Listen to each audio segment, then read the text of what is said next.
Hello everyone, welcome to the Geoecologist. I'm Dr. Krishnanand and you have been watching my videos on perspectives in human geography as well as evolution of geographical thought and several other topics of geography.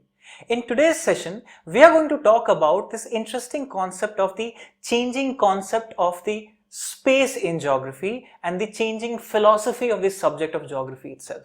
So many people don't understand that how this concept of space change right from the pre-Greco-Roman era to the present. So what is this entire thought process about, how the changes have occurred? So let's discuss this in today's session, but before we go ahead, don't forget to share the videos with others and subscribe to my channel. So all the best. So now let's understand this concept of this changing philosophy of geography.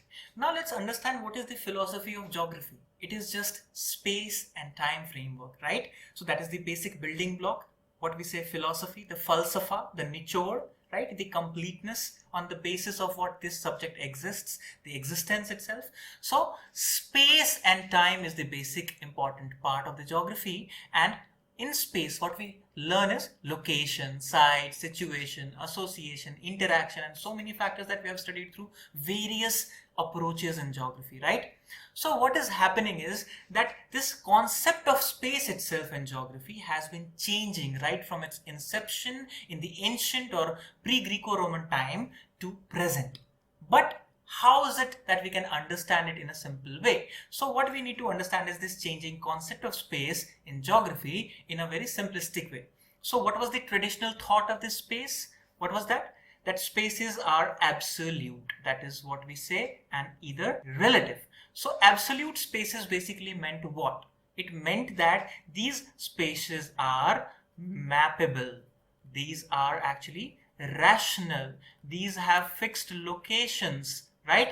So these are mappable, tangible, measurable spaces which are fixed, right? That is what is an absolute space we talked about. Then the relative spaces came to the knowledge gradually, and it was about talking with different perspective related to two different spaces, that is in relation to the one another, that this is unique and this is unique. These are interactions happening among these two spaces, that is one in relation to the other. So that is what we say is relative space. So basic idea of geography was based on this traditional spaces concept, that it was absolute spaces or relative spaces. But what happened during this entire journey of about 2,500 years, right from the Greco-Roman till the current situation, that is the postmodern turn in geography, we have looked into various approaches that led to several changes in the concept of space. Right? So what we observe is that now not just this absolute and relative spaces, but remember we have already learned this concept of postmodern spaces given by Edward Sawyer in his first space, second space, and third space. So the concept of third space, this is what we understand as the postmodern space. So what is that talking about? First space was this absolute space, right? Which was measurable, tangible, visible, fixed in nature, very rational in nature. Then what we observe is the second space, which he called is also as place. So places are what? Human created spaces. That is human beings with their emotions, with their idea, with their cultures, when they make those spaces look in a particular manner. So that is where that place is there. The word place comes into the picture as second space. And then there was this third space, which is the lived space part, which is the amalgamation, the multi-layered space that is part of the same given space. So absolute spaces on which different places fuse together at that particular moment, at that particular time, having different connotations in different contexts. So we can also say a contextual space, a postmodern space, a lived space, that is through experiences, right? So these are certain connotations that have come up by the virtue of the explanations of various kinds of themes emerging in modern and postmodern geographies. So several other spaces like virtual spaces, that space on which we are currently interacting, that this is a virtual media, right? We are not here face to face, but you can hear me, you can listen to me, and by my words there is some kind of thing happening in your brain. So there's this stimulation as well, but in physicality, in measurement, in tangible space, we are not here, right? So this is a virtual medium on which we are conversating. So this is a virtual space, that social media space. Then there are several spaces which are called paradoxical spaces, the spaces in which there is continuous changes happening. One part is actually opposite to the other. So paradoxical spaces, if you observe, what is that? The spaces in the mirror. What is that? When we look into the mirror, we are not there physically in the mirror, but we are there, right? What happens in the real space actually also happens in the mirror space, but they are actually paradoxes to one another, right? So this is one kind of explanation of another space. There are certain spaces also known as heterochronies. Now remember, the word is hetero and chronies basically mean time sequence. So when there are certain spaces in which the slices of time is frozen. So suppose if you go to a particular monastery, if you go to a particular monument, so what do you believe or what do you feel at times? That you have actually traveled back in time. The time is frozen in those spaces, right? So these kind of spaces, you have different slices of time available. A modern time, a rational time, along with what you see is the virtual time, the past, right? So that is important. So time, space, amalgamation and preservation. Then we have certain gendered spaces, masculine spaces, feminine spaces, queer spaces, then spaces of representation, right? For example, spaces of representation like hoarding, poster, icons, symbols, even tattoos on human body, right? So human body as a space. So there are several connotations of space, and this is where we learn that geography is not fixed. It is a dynamic subject. Why? Because this changing concept of space makes it more dynamic, and gradually geography is actually traversing through all those spaces that I have just talked about. So this is a thing that we should learn. This is a thing that we should always churn these ideas of different kinds of spaces and application of different kinds of newer concepts. That is where this changing concept of space is important in order to understand the changing philosophy of the subject. So the subject no more stands in the same way like it used to stand at the inception of a subject in Germany in 1870s. Now the subject has changed in its outlook, in its approach, in its attributes, in its characteristics. Why? Because the connotations of spaces have changed. We have acquired so many definitions, so many thought processes, so many things happening in the society. So lots of change impacting these concepts of spaces, and these concepts of spaces is what is the building block of the geography. So let's elaborate further more. So one basic way of looking into this changing concept of space is through the changing theories and paradigms. So remember Kuhn's model we have already discussed, right? So he gave this concept of this changing paradigm. So before a paradigm changes, there is a pre-paradigm phase, then there is a professionalism, then there is a paradigm phase 1, then again there is a phase where it is changing, then there is a phase where there is a crisis of this paradigm, and then further there is another revolution that leads to another paradigm. So this keeps happening.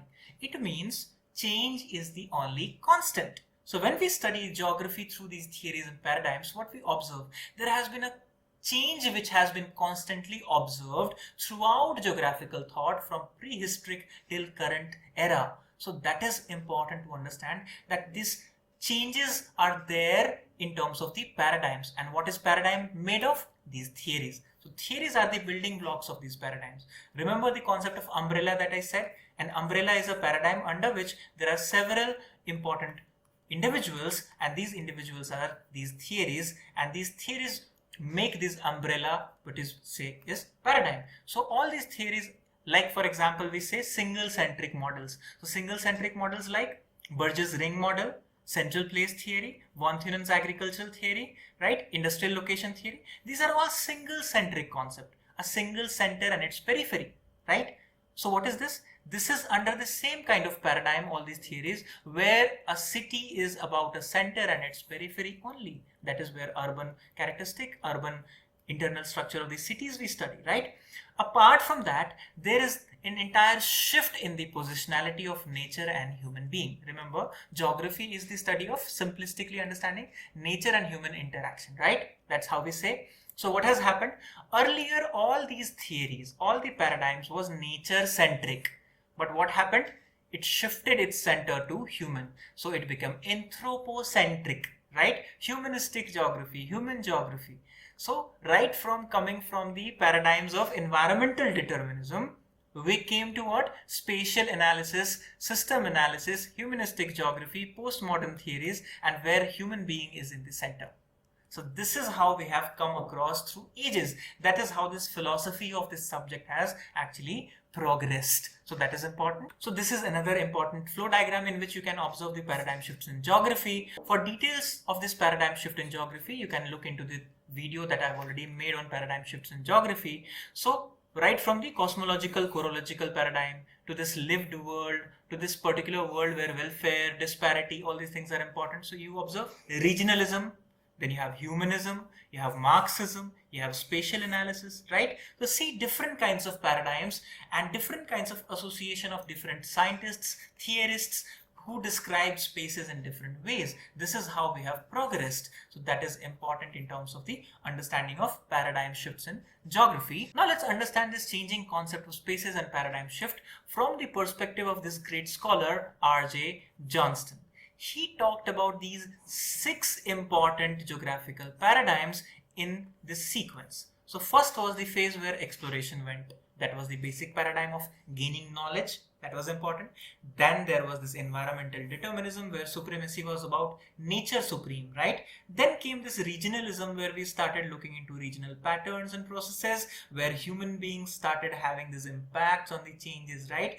Then came this spatial science during quantitative revolution and positivistic thought process. So we observe this spatial science, spatial systems, spatial analysis.